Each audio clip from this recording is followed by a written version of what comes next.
आज मैं लेके आई हूँ आटे का एकदम चटपटा और नया नाश्ता जो कि सभी को बेहद पसंद आने वाला है।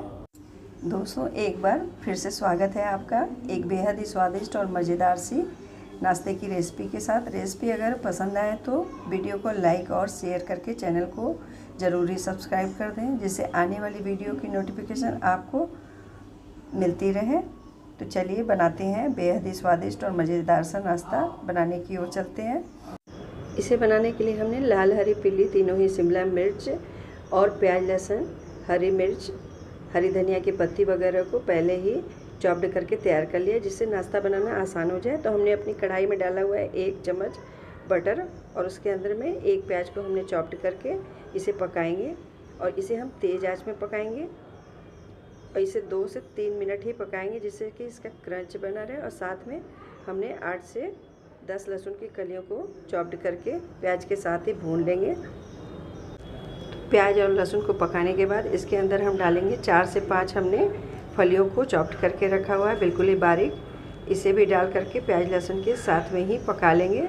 साथ में हमने एक गाजर को चॉप्ड करके बारीक रखा हुआ था, इसे भी मिक्स कर लेंगे इसी समय प्याज के साथ। आप फिलिंग के अंदर में जो सब्जियां चाहें वो इस्तेमाल कर सकते हैं। आप चाहें तो आलू को बॉयल करके भी डाल सकते हैं। तो इसी समय हम अपने चॉप्ड की हुई तीनों शिमला मिर्च को मिक्स करके बस इसे थोड़ा सा ही पकाएंगे, ज़्यादा नहीं पकाएंगे। बस हम इसे इतना ही पकाएंगे जिससे कि सब्जियों का क्रंच बना रहे। तो मेरी सब्ज़ी काफ़ी अच्छे से भून करके तैयार हो गई है। तो अब इसके अंदर हम फिलिंग के हिसाब से डालेंगे नमक और साथ में डालेंगे 1 छोटा चम्मच कुटी हुई काली मिर्च का पाउडर और साथ में 2 हमने हरी कटी मिर्च डाल ली है। आप हरी मिर्च को अपने स्वाद के अनुसार कम ज़्यादा जितना तीखा पसंद करते हैं डाल सकते हैं। तो फिलिंग अच्छे से तैयार हो गई। आप चाहें तो फिलिंग की सब्जियों के अंदर में आप चाहें तो मैगी का मसाला या फिर आप जो मसाले खाना पसंद करते हो वो भी डाल सकते हैं।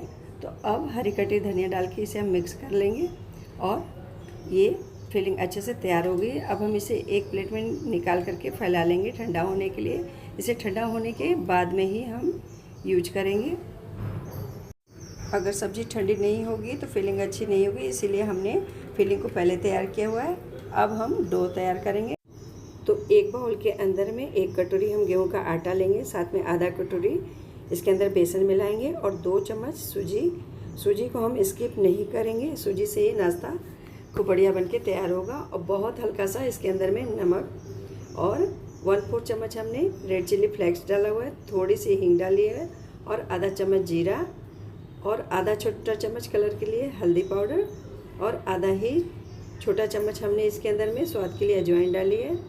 इसके बाद हम 2 चम्मच इसके अंदर में सफ़ेद वाली तिल मिक्स करके आटा को खूब बढ़िया से मिला लेंगे। आटा हमने रोटी वाला ही जो कि डेली रोटी बनाने के लिए यूज करते हैं, वही आटा हमने लिया हुआ है। अब इसके अंदर हम थोड़े से कड़ी के पत्ते काट के डालेंगे और साथ में थोड़ी सी हरी कटी धनिया की पत्ती डालेंगे। सारी ही चीज़ों को आटे के अंदर में बढ़िया से मिक्स कर लेंगे और मिक्स करने के बाद इसके अंदर डालेंगे थोड़ी सी मोयन, जिससे कि नाश्ता खूब क्रिस्पी बन सके। तो इसके अंदर हमने 2 चम्मच बटर को पिघला करके डाला हुआ है। आप बटर की जगह तेल घी कुछ भी डाल सकते हैं जो आप डालना चाहें। इसके बाद हम बहुत थोड़ा थोड़ा पानी डाल के इसका नॉर्मल सा डो तैयार करेंगे, न तो ज़्यादा टाइट और न ही ज़्यादा गीला वाला, बिल्कुल ही बीच बीच का इसका हम डो तैयार करेंगे। तो आटे का डो भी हमने अच्छे से तैयार कर लिया हुआ है। आप देख सकते हैं बिल्कुल ही नॉर्मल सा डो बन के तैयार हुआ है। और इसे फिर से हम दोबारा से चकले पर खूब बढ़िया से दबा दबा के पहले से चिकना करेंगे। और चिकना करने के बाद इसकी हम छोटी छोटी सी बॉल सी काट लेंगे, बिल्कुल ही एक साइज की। और फिर इसे चिकनी कर लेंगे, गोल कर लेंगे सारी ही लोई को। और गोल करने के बाद इसे हम पूरी की साइज में बिल्कुल ही छोटा छोटा सा बेलेंगे। तो आप चाहें तो इसकी सारी पूड़ियाँ एक बार में बेल के तैयार कर लें तो नाश्ता बनाना बिल्कुल ही आसान हो जाएगा। और चाहे तो आप एक एक करके भी बेलें, जैसे भी आपकी इच्छा हो, जैसे आपको आसानी पड़े। तो पूड़ियों को हम बिल्कुल ही नॉर्मल ही बेलेंगे, ना ज़्यादा मोटी और ना ही ज़्यादा पतली। इसके बाद 1 से 1.5 चम्मच फिलिंग रख के इसके अंदर हमने आधा चम्मच शेजवान चटनी डाली हुई है। साथ में इसके अंदर में एक हम क्यूब्स डालेंगे चीज़ का, मोज़रेला चीज़ का। तो चीज़ रखने के बाद इसके ऊपर फिर से 1 से 1.5 चम्मच फिलिंग को डाल के इसे हम हाथ में उठा लेंगे और फिलिंग को अंगूठे से दबाते हुए या उंगली से दबाते हुए इसके मुंह को हम पैक कर देंगे इस तरीके से, जैसे कि हम आलू के पराठे वगैरह भरते हैं, फिल करते हैं, उसी तरीके से हम इसे फिल कर लेंगे। और फिल करने के बाद ऊपर से हल्का सा हथेली से प्रेस कर देंगे। बिल्कुल ही सेम तरीके से हम सारे ही नाश्ते को फिल करके तैयार करके रख लेंगे और फिर इसके बाद हम इसे फ्राई करेंगे। तो एक दूसरी भी मैं फिल करके आपको दिखा रही हूँ। इस नाश्ते को बना करके जब आप खाएंगे तो बिल्कुल ही आपको मोमोज़ का टेस्ट इसके अंदर में आएगा। इसकी फिलिंग के अंदर आप अपने अकॉर्डिंग, टेस्ट के अकॉर्डिंग कुछ भी इस्तेमाल कर सकते हैं। चाहे तो आप मसाले डाल लें, चाहे तो आप कोई भी सॉस भी डाल सकते हैं। तो अब इसे हम फ्राई करेंगे। तो इसके लिए हमने अपनी आंच पे तेल गरम किया और तेल को हमने मीडियम आंच पे ही गरम करके रखा हुआ है। और इसके अंदर इस तरह से एक एक करके डालते जाएंगे और इसे गोल्डन होने तक हम फ्राई करेंगे। तो शुरू में हम आंच को, तेल को मीडियम ही रखेंगे। इसके बाद हम आंच को धीमी कर देंगे, धीमी आंच पे, जिससे कि नाश्ता एकदम से क्रिस्पी बनके तैयार हो। इसे हम तेज़ आंच में बिल्कुल भी नहीं तलेंगे, नहीं तो ये ऊपर से तो पक जाएगा लेकिन अंदर से कच्चा सा रह जाएगा। इसलिए इसे मीडियम टू लो आंच पे फ्राई करें। तो इसे गोल्डन होने तक ही और क्रिस्पी होने तक फ्राई करें।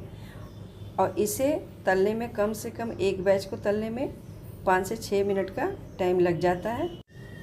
और ये नाश्ता बनाना भी बहुत ही आसान है और एकदम घर की चीज़ों से ही, जो भी घर में चीज़ें हम रोज़ इस्तेमाल करते हैं उससे ही हम इसे बना सकते हैं।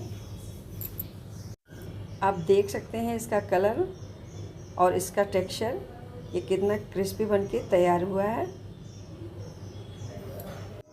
अक्सर शाम के नाश्ते में हम समोसा पकौड़ी खाते हैं। जब एक बार ये शानदार नाश्ता पकाकर आप सभी को खिला देंगे तो लोग समोसा पकौड़ी कचौड़ी भूल जाएंगे, बार बार यही नाश्ते की डिमांड करेंगे। और ये घर में मौजूद रोज़मर्रा की चीज़ों से बनके तैयार भी हो जाता है। इसमें मैदे का ज़रा भी नामो निशान भी नहीं है। ये खाने में हेल्दी भी है। अगर आपके घर में अचानक से मेहमान भी आ जाएं तो आप इसे फटाफट से बिना किसी तैयारी के भी बना करके सर्व कर सकते हैं। आप इसे हरी चटनी, टोमेटो केचप, सेजवान चटनी या जो भी सॉस आपको खाना पसंद हो उसके साथ आप इसे एंजॉय भी कर सकते हैं। एक को मैं तोड़ करके भी दिखा रही हूँ कि अंदर से ये कितना बढ़िया दिखाई भी दे रहा है। तो आप इसके अंदर चाहे तो चीज़ डालें, चाहे तो न भी डालें। दोस्तों, एक बार इस नए से नाश्ते को आप ज़रूर ही ट्राई करें। ये आपको ही नहीं, आपके बच्चों को भी खूब पसंद आएगी। यदि एक बार आपने इसे बना के खा लिया ना तो आप इसे बार बार बनाएंगे। तो मिलते हैं फिर किसी और नई रेसिपी के साथ। Thank you.